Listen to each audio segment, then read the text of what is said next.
En février dernier, Rémi fait un arrêt cardiaque dans une rue à Toulouse. Son père a tout juste le temps de le conduire aux urgences.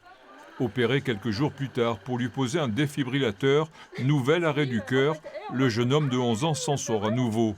Hospitalisé à l'hôpital Haut-l'Évêque de Bordeaux dans le service de cardiologie pédiatrique, il mène une vie presque normale en suivant des cours d'histoire et de français. Le lundi et le mercredi, je fais des cours avec une institutrice. Le mardi et le jeudi, enfin non, que le mardi maintenant. Le mardi, je fais de l'orthophoniste parce que j'ai une hémorragie et du coup, je réfléchis pas très bien maintenant.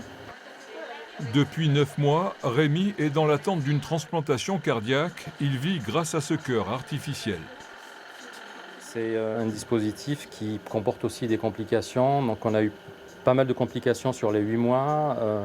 Et le délai moyen d'attente avec un cœur artificiel, il dépasse rarement dans les données internationales, rarement l'année, quoi. Donc C'est urgent.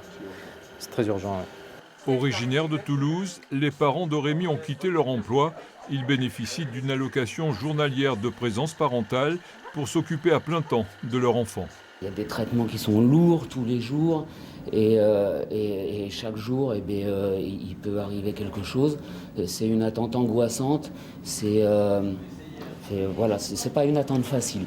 Aujourd'hui, la mère de Rémi veut sensibiliser tous les parents au don d'organes, un sujet délicat. Le jour où on est confronté à cette situation, à ce malheur-là, il faut avoir la lucidité, la force et le courage de faire le choix, de faire perdurer la vie, quoi, en fait, de redonner espoir à d'autres familles, parce que effectivement, un enfant donneur peut sauver plusieurs vies.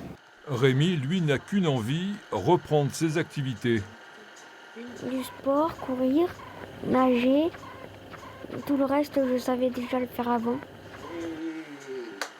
Dans ce service, une dizaine d'enfants est en attente de greffe cardiaque.